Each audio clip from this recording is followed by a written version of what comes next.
Listen up, Friar Faithful. 97.3 The Fan's Padres Roundtable is on the air.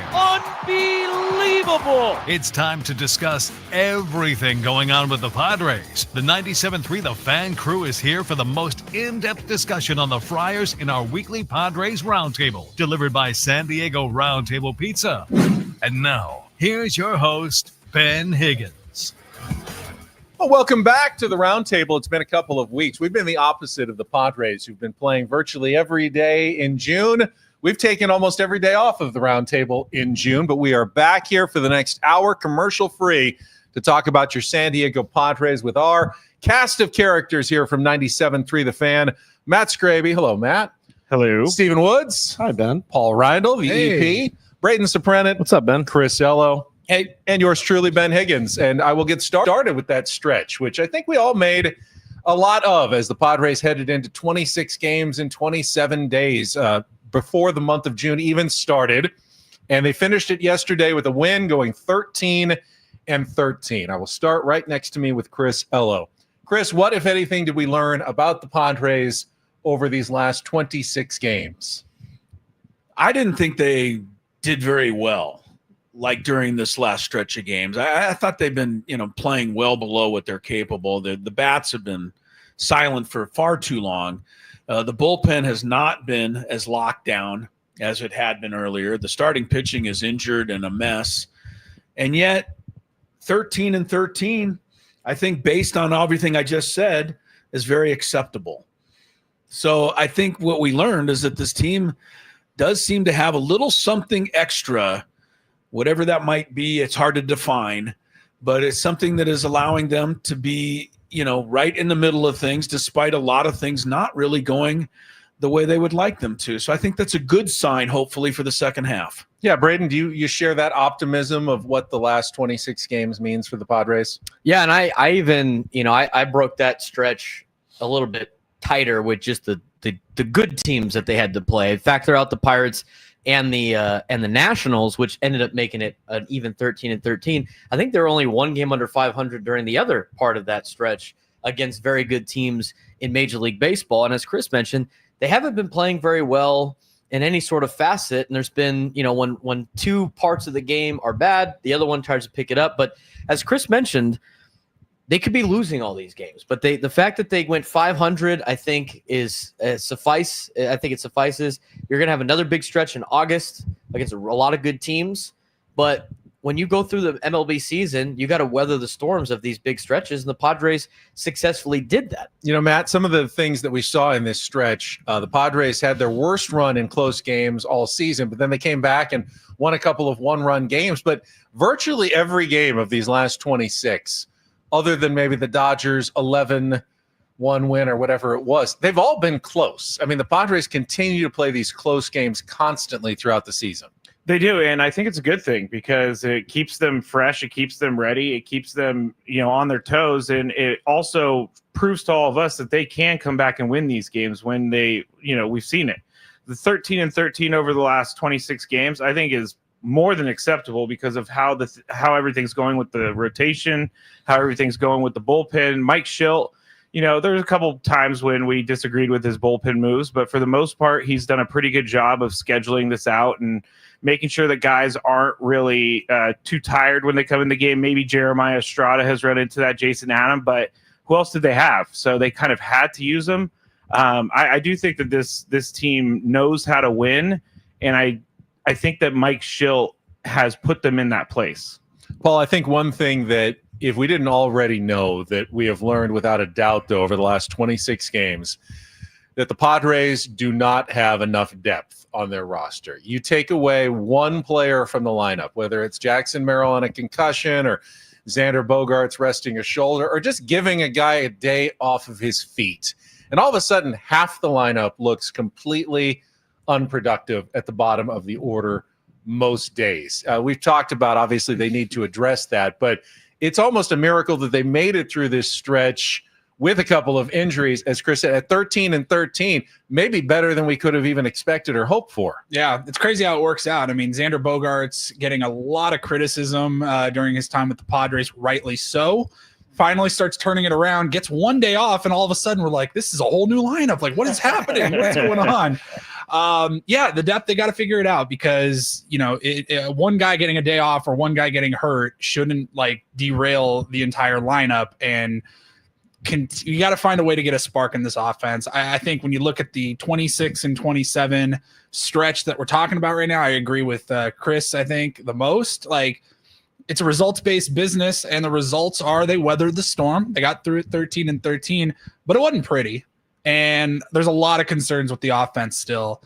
Now, ultimately, a win is a win is a win, and we don't complain about wins, but it hasn't looked very good, and I would like to see some spark in the offense for sure moving forward.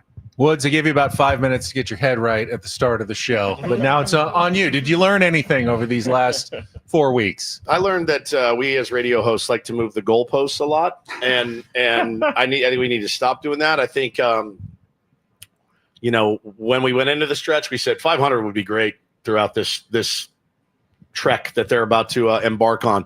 Guess what they ended up at? 500. So mission accomplished. We all know what the other teams that we were playing, we know what they're capable of. This team is pretty resilient. That's the word that I use to describe them. Aesthetically, it's one of the worst things you can watch sometimes. I mean, it really is. But there is something there. And with the right pieces added, with a few things breaking their way, I think, Chris talked about the bullpen, and bullpens are very volatile. But I said it this morning on our show. It's the only part of this team that is championship caliber. The only part. Like, the starting pitching's not. The offense certainly isn't. The defense isn't, really. But the bullpen is championship caliber. If we went into the World Series with that bullpen, I think we could get the job done. It's our 97.3 The Fan Padres Roundtable, brought to you by San Diego Roundtable Pizza. It really is pizza royalty. And all right, that's 6 people who follow this team very closely, who all seem to agree that 13-13 was acceptable during that run. However, for a lot of fans, or maybe it's just the loudest fans, the team just isn't playing well enough. And Chris, Matt, I was listening to you guys after the win on the series finale over the Nationals. I went a little nutty. Well, just kind of railing at the overreactions we feel like we hear sometimes, that every time they lose, the season is over, this team is trash. But I also wanted to be fair, that I don't want to always think that things are okay. I thought in 2023 that everything was going to be fine. Me too. All year long. And then I don't even know at what point I realized I was wrong all year long about this team. It was the point right before they started winning. At the end, when it didn't matter, that was the point where you realize, these games don't really matter. So signed Profar for that last month of the year. Yeah. So given that we've gone through this before and that they're okay right now, Matt, what are signs that would truly make you concerned? What are you looking for that would justify sometimes the panic we hear in the voices of Padres fans or on social media channels in San Diego? If they didn't hit or pitch well for like 7-8 games in a row, people are like, one game is everything to some fans out there. And I'm tired of the Diaz. This guy needs to be DFA'd. This guy needs to be DFA'd. I mean, this team, and I was thinking about this the other day. People say, they don't look like they care. Their body language is bad.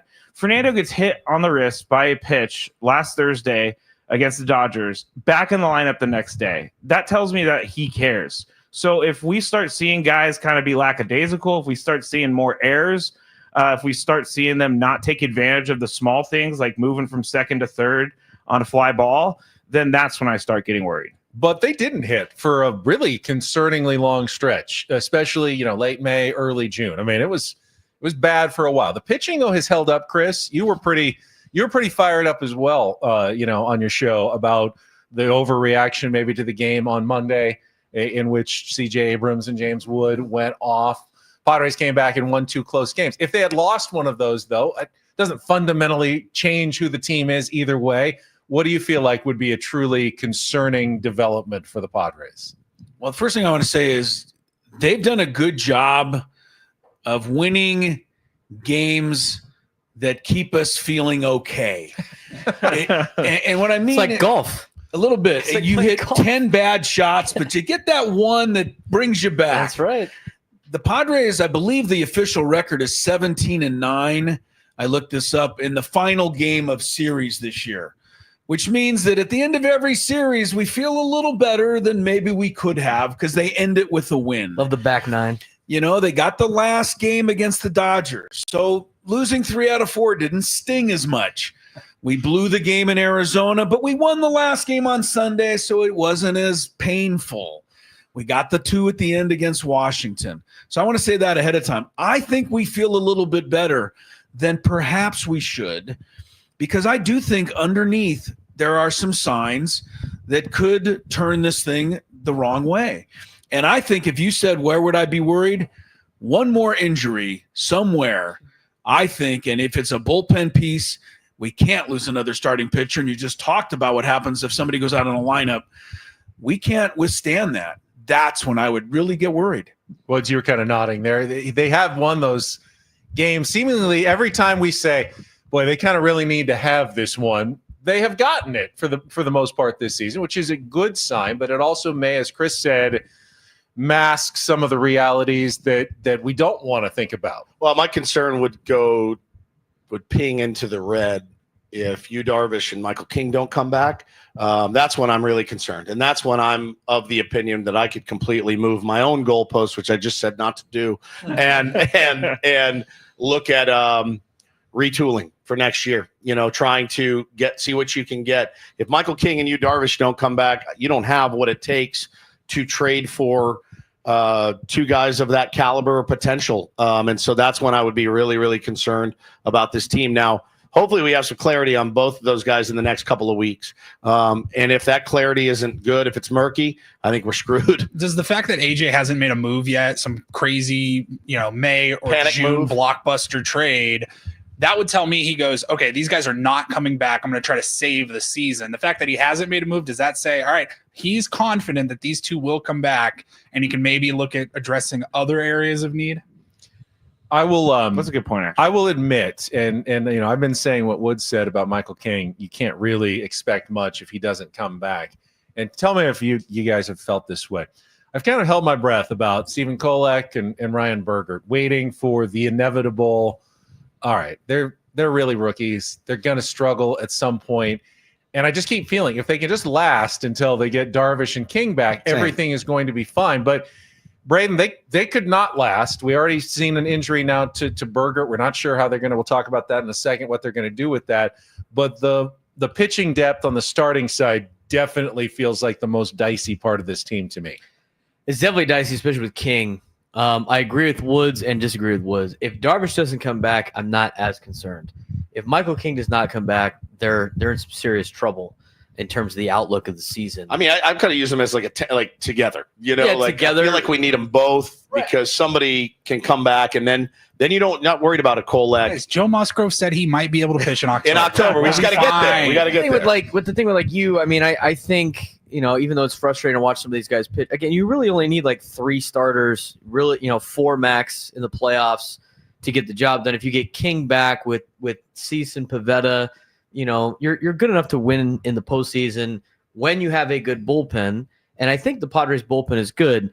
It's funny. I said this on air a couple of days ago. I was talking to a Dodgers fan.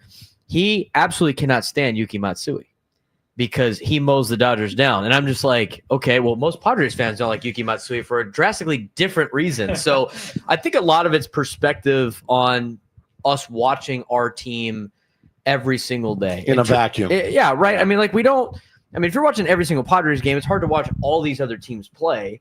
And when you do, I mean, everybody's got relatively the same problems. But to me, I think it's different than 2023 in a sense that you see this team fight still. All the time. If you go back to the Dodgers series, aside from the Monday, they did not roll over and die. Correct. I mean, you got Trenton Brooks out there hitting a 2-run bomb, and all of a sudden they're chipping away, and they're within a couple of runs, and they're looking at the end of the day going well, if we didn't screw around in the first 3 innings, we'd be good, right? And a couple of those games, you see the fight.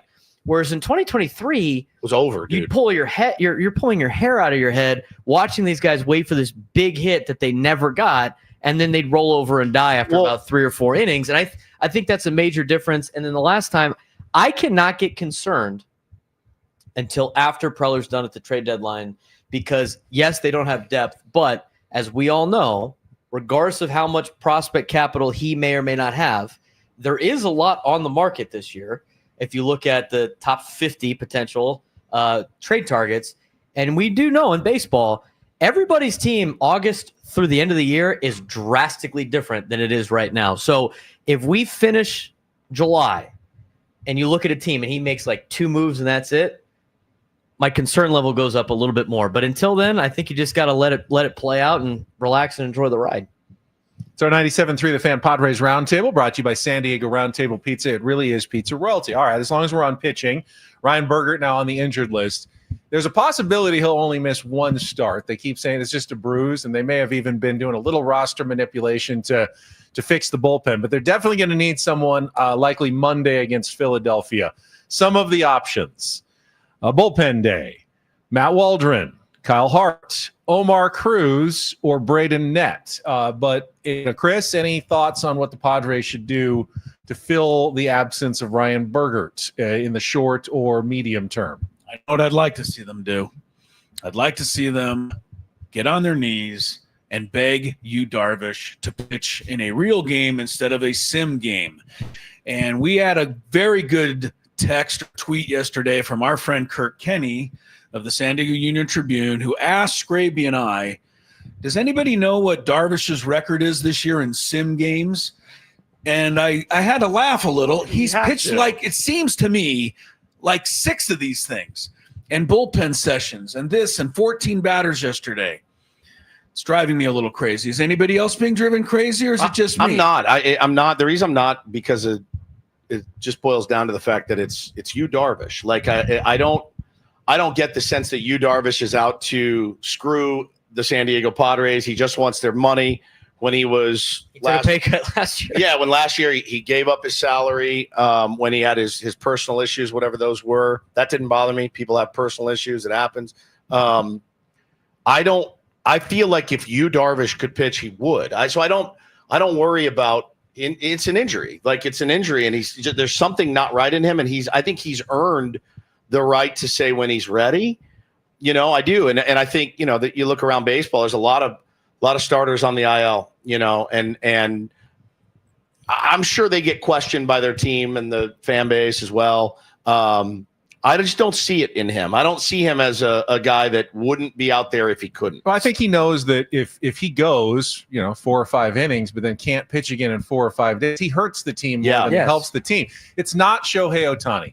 The Dodgers have an unbelievable advantage. If Yu Darvish could hit 50 home runs and bat first in the lineup, he'd be throwing an inning or 2 every 5 or 6 days like Ohtani is doing right now, and he could do his rehab at the big league level, but he can't. And it's a roster spot then. You're taking away from either a bullpen spot or you need another starter if that's the case. And if he's not ready, you can't really add him back to the 26-man roster. I will say, though, Chris, with now fewer options and him getting closer, it's not completely out of the question that we could see him next week. You didn't even have him on your list. I didn't. We talked about him a little bit on our show, but I didn't put him on the list because you want to see Kyle Hart when we're in Philly. No, I want to see a bullpen day. I think it depends. I want to see Yu Darvish. I think it certainly depends on how they make it through the series in Cincinnati. But if they can get through those 3 games without taxing their bullpen with an extra guy in Sean Reynolds now, they haven't been able to do that. They haven't been Brian able. Hoeing. That's the thing. Is like, able to do that. Except for yesterday, really. When's the last time they got through a series without taxing their bullpen? And that's the concern, right? I think so. If you're Mike Shildt and AJ Preller and Ruben Niebla, and you're looking at the next week of games, do they have to have a plan for Monday first? I think you have contingency plans. And then manage the weekend series accordingly, or do they have to get through the weekend series and see what they have? Or do they know exactly what they're doing right now? Pavetta went 7 against the Nationals. Day off. If Cease can go deep, which has been a big if this year, but he's got it in him, you'll have 3 days of essentially a minimum, 3 or 4 bullpen innings max. You should be well set up. You can answer all of these questions just by telling Darvish to face 14 batters in a real game on Monday instead of a sim game. But then what? Well, give him 4.5, 4 1/3 innings. That's what a lot of their starters give them anyway. Can he come back then? Can he 5 come back? days later? I don't know. Let's find out. Maybe Let's he's a starting go. pitcher again, or Saturday. I can't be the only one very frustrated by this. No, you're not. Although You're not. I A lot 100% of fans agree are. with you, Woodsy. I don't think Darvish is the kind of guy that's collecting a paycheck, but I'm still getting a little impatient. Yeah. I think that's because he missed all of last year. I think it's because we haven't really seen you, Darvish, Most in a of it, couple yeah. years. And so maybe if he pitched last year, He did pitch last. well, Pitched no, in the playoffs. yes, no, that's what I'm saying. I need him to pitch in the the playoffs. full season, we would have a little bit of a different feeling. I think he's just after he got the contract, he hasn't pitched much as much as we want him to. I would rather have a bullpen day than a banged up Yu Darvish. And the point is, again, that we've already brought up, but having guys go out there and gut games out is not always the best thing if at their percentage that they're at is not better than the alternative, right? I mean, I remember a game watching the Texans play the Patriots in the playoffs, and J.J. Watt came back before he should have, and he got absolutely torched the whole day, and it killed him for the rest of the game, and they got smoked by the Patriots because he wanted to show that he can gut it out. Yeah, He's the but guy. I don't worry about that with you, Darvish, that much. He's a savvy veteran. He's got so many different. That's what I'm saying. Like he's options. gonna know. He's Yeah. gonna know when he's ready. So and the thing is with you, Darvish, Disagree. You I know- know when he's ready. Yeah, Chris. you know, Chris is- yeah. you know what you signed up for with you, Darvish. This is how he is. He takes care of himself, and this is the stuff that he does, and that's why it's like when he's ready, he'll be ready, and we'll wait for it until he's here. I mean, we really dealt with this. The absence was the same last year. The reasons were different, but the absence was the same.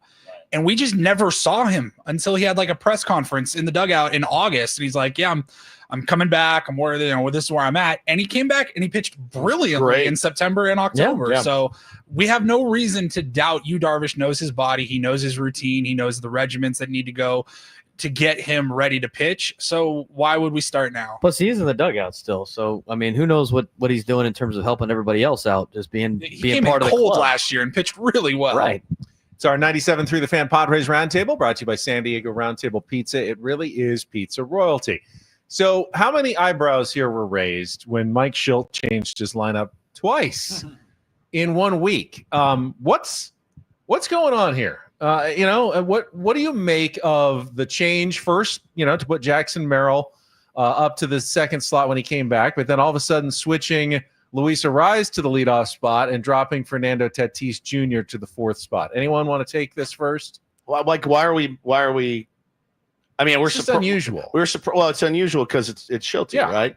But again, when your offense is near the bottom of every offensive category, maybe other than batting average, and I think even there they're 18. I mean, it's not great.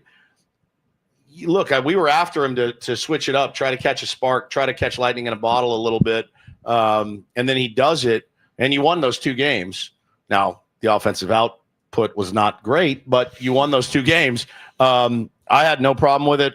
I like it. I don't like, I don't like when I see the lanes. Like we always talk about the lanes for relievers to come in. And there were a couple times this year when Shildt was asked about, hey, man, you have these lanes at the bottom that it's easy pickings for a left-hander to come in and just chew you guys up. And they did it. And I don't feel like those lanes are necessarily there anymore. I kind of like the moves. I don't know where Arraez is best suited. Benny, we asked Dino Saris today. He said 5th. And okay, I agree. I could agree with that. He doesn't use every scientific method, I think, to put that lineup out. I think there is a lot of feel there about when he runs out the lineups he does. Paul, I think if this was Brian Snitker or Terry Francona or Rocco Baldelli, would we not really they all change their lineups way more? It's just because it's Shildt and he's so consistent with it that to do it twice in a week just Was made it like me go, Aaron Boone had wait. Aaron Boone had like 155 Yeah. lineups Yeah. in 162 games. Like, it's just the way baseball is nowadays. So I guess we're just not used to seeing it here in San Diego. I would just have to assume that there were a lot of conversations happening, and we all kind of agreed this morning when we talked about it that it sounds like it was something to try to get Luis Arraez going. Like, That's what I thought. You're confident in Fernando, whether he's batting first, second, eighth, that he's going to be Fernando and he's going to give you the same approach at the plate every single time. So if this is a way to get a Luis Arraez going, I mean, obviously it's only one game. Went 3 for 4. It worked out pretty well. Now, nobody else on the team could hit yesterday, which is another problem. But you got to, I don't know that this team wins without Luis Arraez getting back to the Luis Arraez that we've come to know and appreciate over the last couple of years. Yeah, Braden, the Eno, the analytics say that Luis Arraez probably should be batting lower in the order, but it's human nature. The Padres played their best baseball maybe like in franchise history in the second half of last year, and they did it with Luis Arraez in the leadoff spot. It was almost stubborn not to at least try it until halfway through the season. I think it was game 80 that they finally tried Luis Arraez back in the leadoff spot. I agree with you guys. I think they're trying to get him right. I mean, I think Mike is trying to get his core six, as Kevin Acee has coined it, right in certain ways, and moving different guys into different spots. Because the reality is, until the trade deadline, where you add depth and make any moves, you knew going into the season those six were going to be their success was going to be the team's success. And if they're not all hitting or firing all cylinders, or at least half of them, it's a problem for the Padres. So Luis Arraez off to one of his worst offensive starts in his career. I mean, still hitting over 280, which is super cool. But for Luis Arraez, that's like hitting 220. So whatever gets him right, I'm cool with. I mean, and here's the thing, and Woods and I agree on the lineup of Fernando and Merrill and Manny and Arraez. Honestly, those four guys just need to be in the top four spots, and you're probably going to have success. Yeah. I don't really care which way he does it. Agreed. Don't necessarily know if I want Manny batting leadoff ever, but you know what? If you want to mix it up to try to get guys hot, sounds good. This is the time to do it. You saw it kind of fall apart in the playoffs last year a little bit with the offense, and Shildt did not make a move. Gonna run it out there again, and you have to be. I actually like to see a little flexibility from the skipper, letting me know, hey man, if this isn't getting the job done, we might have to switch it up a little bit. So I'm cool with it. I don't, it doesn't.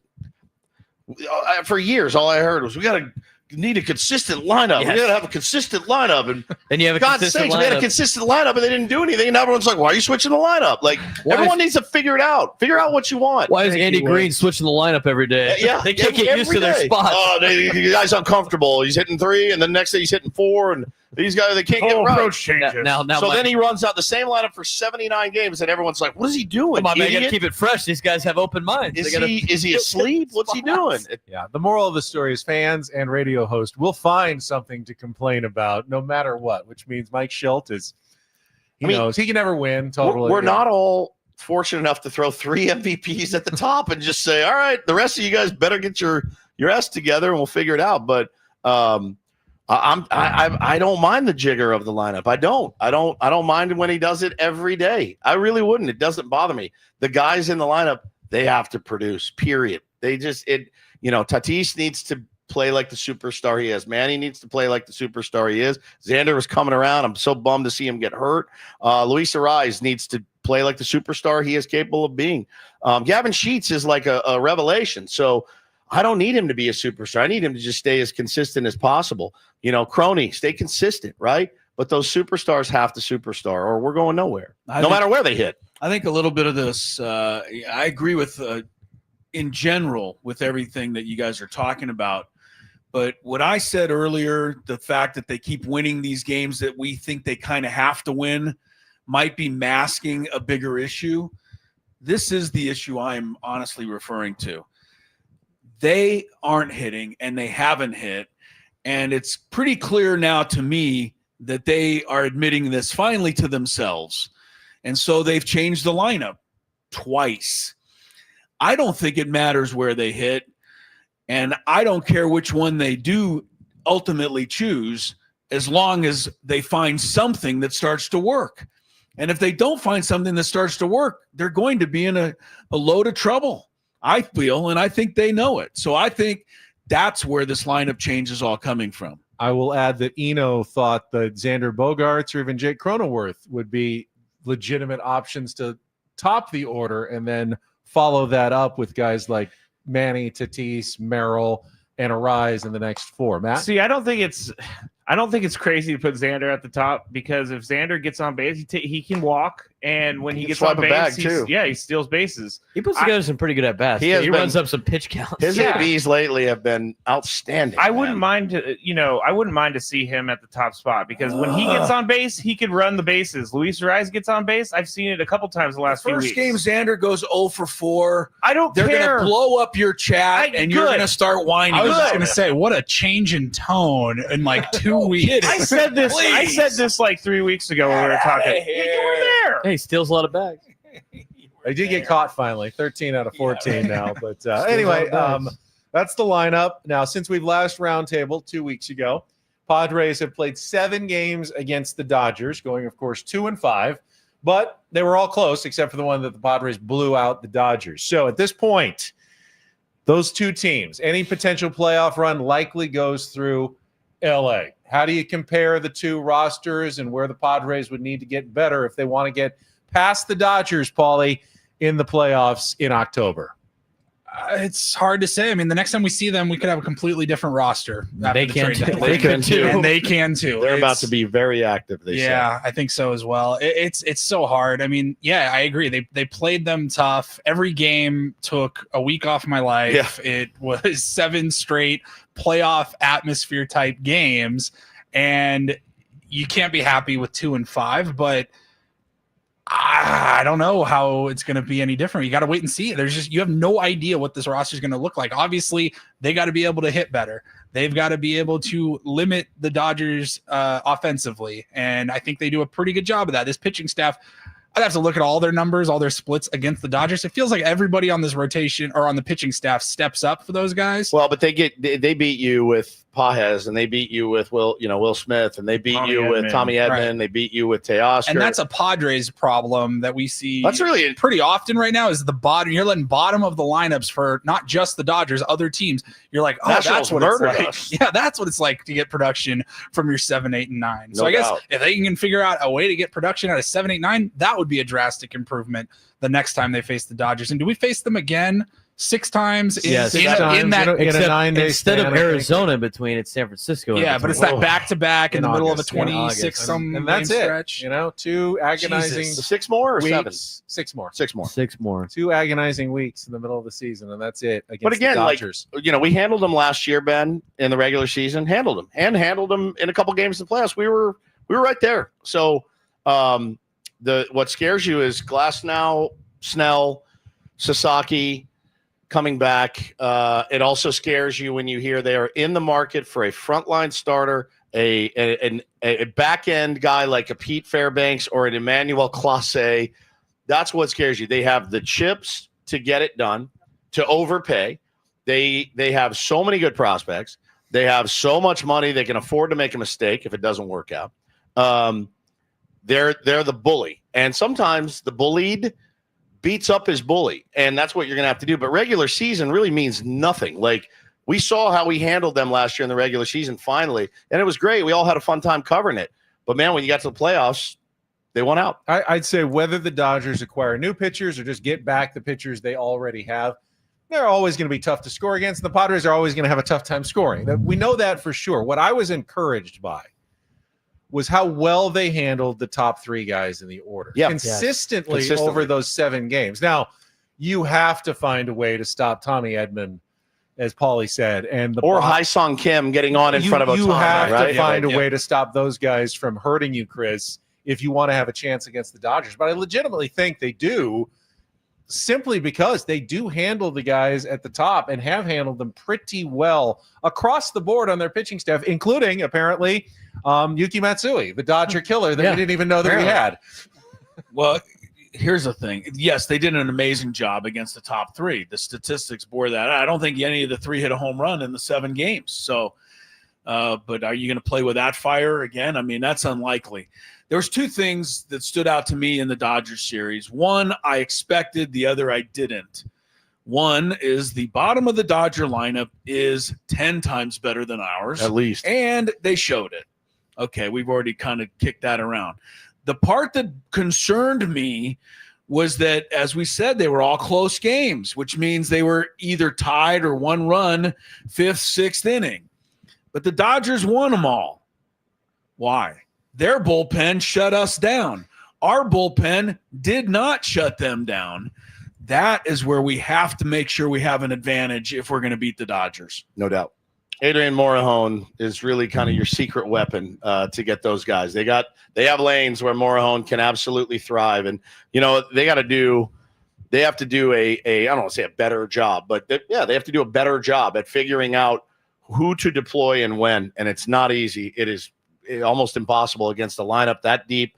And then they got guys coming off the bench that are better than guys that we're running out there to start. So they're a tough team. Yeah, they employ their lefties. We talked about the lanes earlier really well. Yeah. Vesia used to be a guy, Jake Cronenworth with the big hit in the playoffs. They seem to get Vesia all the time. Now they can't touch Vesia, and that's concerning. Anthony Bonda, Bonda, nasty. And, they're going to get back, likely. Tanner Scott is locked Kirby in. Yates they couldn't touch. Right. The Padres' lack of success against that bullpen is absolutely a concern. Well, because Braden, if it's going to be a close game, it is. I mean, but at the same time, we talked about all the games being close.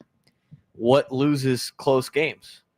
The little things and little plays here and there. And that's where the Padres, I think, lost all those games in those series. I mean, you could go back to the Lockridge misread in extra innings in game one. You could go back to, and it didn't completely kill them, but Morejon threw the ball in the dirt when you needed a big out on Ohtani. And there were so many of those that the Padres made more mistakes than the Dodgers did. And this is a Dodgers team that defensively is not good. Not good at all. They are, I mean, you flip them on and they're playing the Rockies. They look like a circus and they look like a circus even in some of those games. I mean, in the outfield sometimes. That late inning comeback with Kopech, who is just an absolute zoo, throws the ball to the back of the backstop. It kicks up the first baseline. Padres advance, and you know what? The Padres against the Dodgers, and what has beaten the Dodgers in the postseason every single year, it's been pressure. When they have pressure to have to go out there and win, last year they actually handled it for the first time in a long time, but every playoff, they couldn't handle the pressure when they go through an entire season just destroying everybody, playing loose, playing free, and then they get to the postseason against the St. Louis Cardinals. Matt Carpenter goes deep on Kershaw early, and all of a sudden it's like, man, we got to go play. You got to hit him early. So you have to, as Jackson Merrill said at the beginning of the year, you have to apply pressure on them and make them have to play stressed. Because when the bottom of the order is not stressed, Edman, Pages, all those guys, and they just I just go out there and freely hit, they're going to destroy you doing that. But with pressure, I don't care who you are. It's hard to play with pressure. And even the best of the athletes that go to the Hall of Fame have a problem with that. So you can't make a ton of mistakes. You got to take care of the little things, and you have to keep applying pressure on the Dodgers. And that's the recipe for success, which is very difficult to do in a postseason. Well, at this point, Benny, you want them winning. You want them winning. Yes. They're 19 games over 500 right now, something like that. Great. We all said that they were going to do this. We all said at the beginning of the year, these guys are going to be a juggernaut. Great. Go win. Let them coast. Let them get that. Even when they started slow, we're like, relax. It'll be fine. Go let them get that first round bye and let them sit and let them wait and let a hungry team come in, whether it's us, whether it's somebody else. Let them go beat up all the National League. Exactly. That's how you beat that team. I mean, what Braden said, just I want to follow up quickly. Chris, he was right. Padres made some mistakes in that series, but I would die on the hill. I don't think the Padres are a sloppy baseball team. No, I wouldn't either. They're a pretty sharp baseball team, but when they play the Dodgers, at least they haven't looked their best, and the Dodgers did look a little sharper for sure. And maybe it's coming off the end of a 26 game, but they look sloppy yesterday. There's some slop out there, missing hit and runs, getting thrown out at the plate, stuff like that. But I agree with Ben, though. They're not like a sloppy, they're not like a sloppy team. I feel like he sees that, and he won't ever tell us, but that's what gnaws at him the most. He hates when his team is sloppy for sure and doesn't look like they're playing sharp. He'll make sure they're playing sharp, I think, in the second half of the season. He always does. Yeah, you're going to make a mistake here and there. The Padres, by and large, are button up better than I think most teams, and that's one of the reasons they are winning games despite being so low in the hitting and some of the other categories. Like getting a run against the Nationals with the bases loaded and they don't turn a play at home plate when they should have. That cost them a game. Yeah. But I just think what you said is right. If the Padres can't figure out a way Gesundheit. Thank you.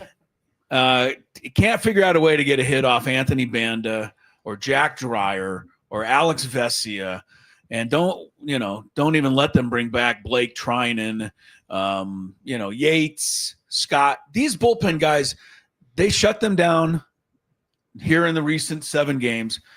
But how many runs did the Padres score against that bullpen in the playoff last year? Yeah. Zero. The game that killed the Padres was a bullpen game. Well, so strap in if you face That's them right. again in October. You've got to find a way to hit these guys. You know exactly what Dave Roberts is going to do. He's going to keep doing it. He's going to keep doing what he's doing now. And if you get a 6-0 lead or an 8-0 lead in the playoffs, it doesn't matter. You know who he's bringing in. He's bringing in Kike Hernandez. He is willing to punt games to keep his bullpen arms fresh so that they can go out and smoke you the next day, which is exactly what they did. And that's what they're doing this regular season. Won them a World Series. It's our San Diego Padres Roundtable, brought to you by San Diego Roundtable Pizza. It really is pizza royalty. And we've gotten to the 7th inning stretch, guys. It is summertime officially. We are into the baseball's best season here. The question today, Matt Scraby, what's your favorite summer barbecue item? And that could be a main dish, a grill item, a side dish, or a dessert. Ooh. Man, Roundtable Pizza, of course. Of course, yes. First and foremost, Roundtable Pizza. If you can't have Roundtable, Yes. what would it be? Thank you for asking. Thank you for letting me off the hook. I think I'm just gonna go like super boring American and go hot dogs and hamburgers type of thing. Burgers and dogs. Like are a good, 4th dude. of July barbecue type. Yes, that's what I would choose. All right. Woodsy, I think you're more of a side dish guy, aren't you? Potato salad. Yeah, I know. I know. Give me Sounds good. give me a trough full of potato salad. Regular, like the kind of creamy one, or the German kind of more. I like a little bit of a mix, actually, yeah, like too. a little bit mustardy, but not super mustardy. I like pickles and eggs and onions and I had a red skin potato salad Yes. at Goat Hill over the weekend, and then I crumbled some potato chips into it, Oh, and wow. it was divine. Yeah, It delicious. was so Divine. good. love It it. was Wow. really, really good. You mean you put potatoes with potatoes? Yes, and it tasted good. really, but That's crunchy that's potatoes surprising. with soft potatoes. Paulie, barbecue favorite menu item. Main dish, I love barbecuing chicken breasts. Mhm. But I think my favorite for the summer options, it doesn't have to be a summer option, but I tend to eat it more in the summer, is corn. I love corn. corn on the cob. or corn as a side. It Oh. is elite. I Elite. love it so Lots much. of butter, Lots just of kind butter. of dripping off the side. Like, I think of a barbecue happening, and corn with the I'm butter, excited yeah. for like, Corn. potato salad, corn, some watermelon chunks. Yes, But yeah, it's a perfect day. 100%. Braden, barbecue item. You got a smoker, right? I do. I'm smoking meat constantly, but Save that clip. it's great. You. Always smoking meat. Always taking pictures of my smoked meat. Don't sending say it again and again and again. Paulie only needs it once. Yeah, just once. I've learned this over the years. I heard Ben was a good knife sharpener. You want to come over and sharpen my knives, Ben, for me? Definitely brisket. I mean, I like doing brisket. The thing about, for me with barbecue, I like the process of a cook and setting it up and the day before and prepping it, and we got a meat grinder now, so it's easy. I could trim extra stuff off of it and then save it for other things. But there's long smokes are great, and the best thing to long smoke is a brisket. So brisket. Chris, Horiatiki bowl for you. Well, at the ballpark, Yeah. yes. Well, I'm going to quote the legendary movie character, and I believe his name was Fat Bastard.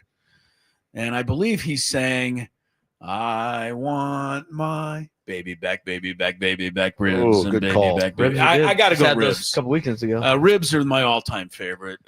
St. Louis or back? Well, I'm singing baby back ribs, but I do think my favorite is just a big, fat beef rib. Beef rib. Just huge rib Save that. that you too. can gnaw on for gnaw on it.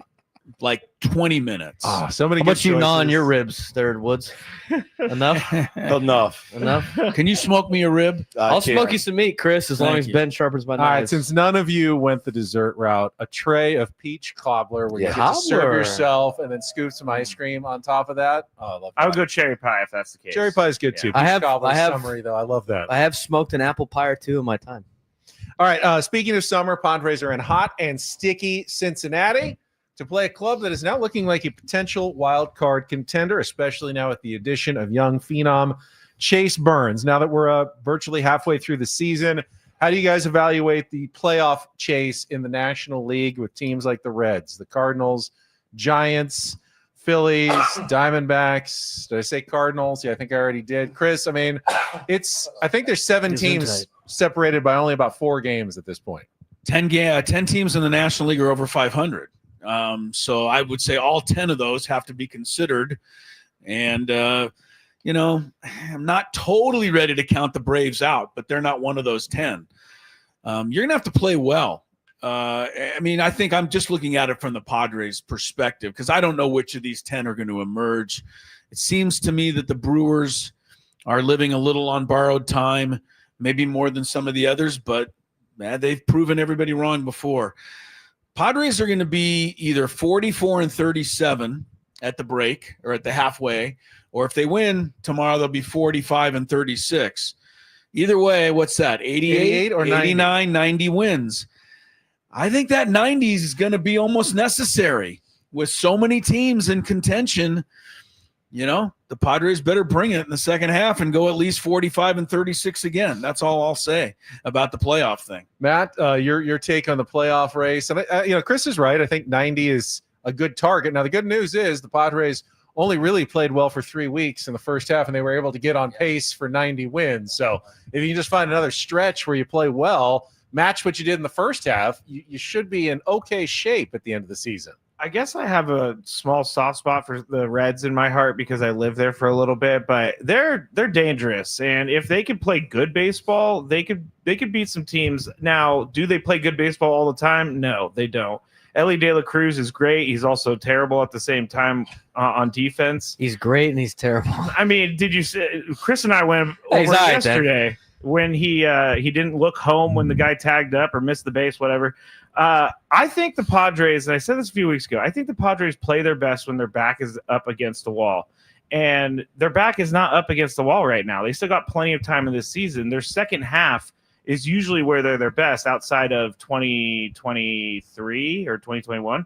But, 2021. They play better when they know things are on the line. And now we're getting into that part of the season. So I think they're going to play better.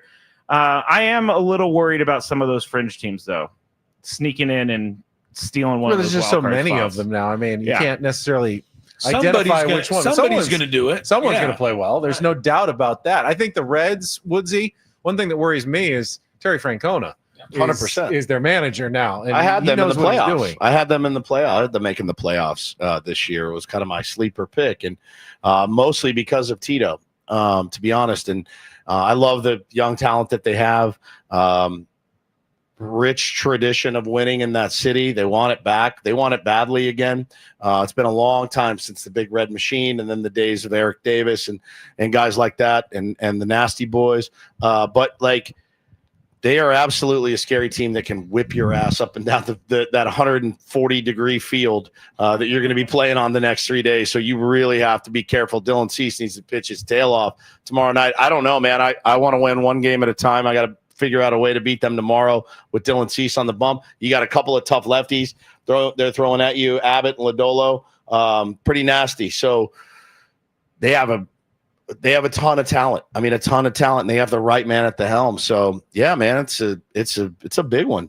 Tell you, one team I wish would go away is the Arizona Diamondbacks.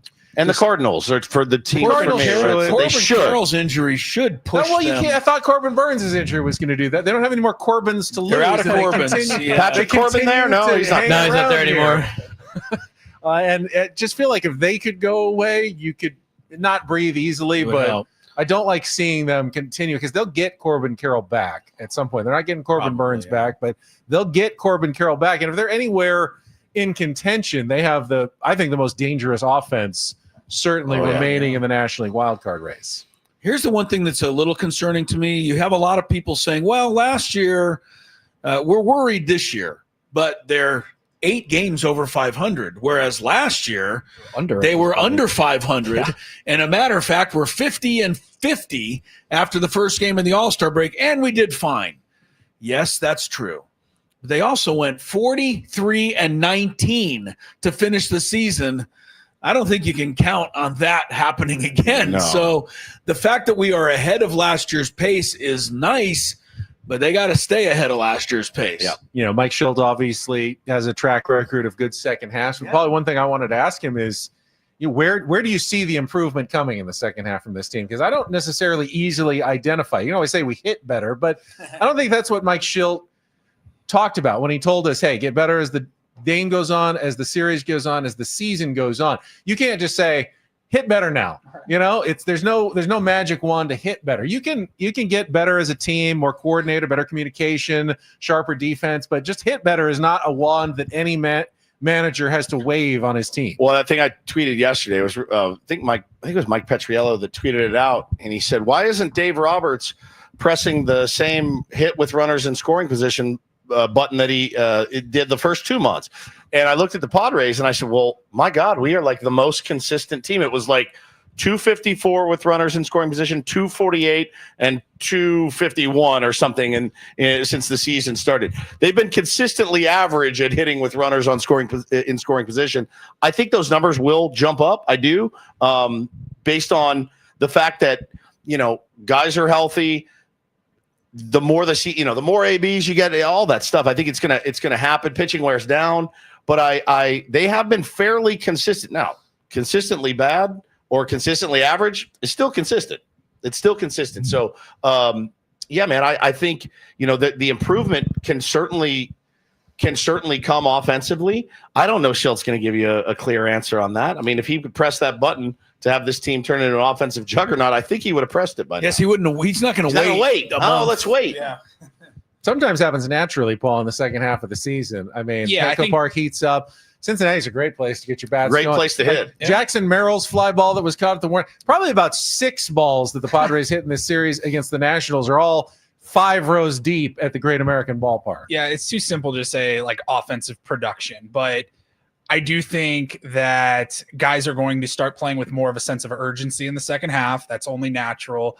I mean, look, it's counterintuitive and it feels weird to say it when the team has, what are they, 8 games above 500, and you're like, look, we're 3 months into the season now, 3 months out of a 6-month season, and they've been a bad offensive team for like 2/3 of those 3 months. First 3 weeks were fun. The first 3 weeks were great, and they set you up for so much success. When you can have a rough couple of weeks, you're able to withstand that a lot easier when you go 13-3. So I think that they've been a pretty bad offensive team now for most of the season, where you can say like, yeah, they're not a good offensive team. They have a good record and they're getting the job done, but these 1-0 games, these 2-1 games, like eventually guys are going to need to start going. And I think that'll just kind of naturally happen with a little bit more urgency, guys maybe taking an extra bag. Like, we got to be able to score without having to string along 4 hits every single time to get 1 run. And need a first baseman to throw to the wrong base or not throw to the right base. It's like a miracle to get a run sometimes. It feels like a miracle sometimes. They're playing OTL, trying to get a bunch of singles in a row. And then, of course, the Giants have somehow gotten worse with Rafael Devers. I don't know if that's going to continue either, but will they still be around, hanging around the playoff race at the end of the season? I'm just not sure. But I think, Chris, you said it best. With so many teams in it, you can guarantee that 1 or 2 of them are going to play well, which means you have to at least keep up with those teams in the second half. So I think 90 has to be your kind of minimum target line if you want to make the playoffs in the National League this year. I think if Mike Shildt can give us another, something that resembles 43-19, then we have to honestly start thinking about the fact that he really does have some magic. He does. Some second half magic, yeah, no doubt. He did it with the Cardinals. 90 1 wins, year, right? what did they do in the Cardinals? It was insane that 1 year. He won like 15 was insane. games in a row one of those years. If he does it again, we have to start, thinking this isn't an accident. Yeah. So let's hope that happens. Right? We're out of time. Thanks to everybody for joining us on our 97.3 The Fan Padres Roundtable, brought to you by San Diego Roundtable Pizza. It really is pizza royalty. Enjoy the holiday next week. We'll be off next Thursday. Matt, enjoy your burgers, potato salad. Thank you. Chicken breast, brisket, baby back ribs, and peach cobbler for the 4th of July. We'll talk to you soon. It's the Roundtable. Thanks for joining us here on 97.3 The Fan. So long, everybody.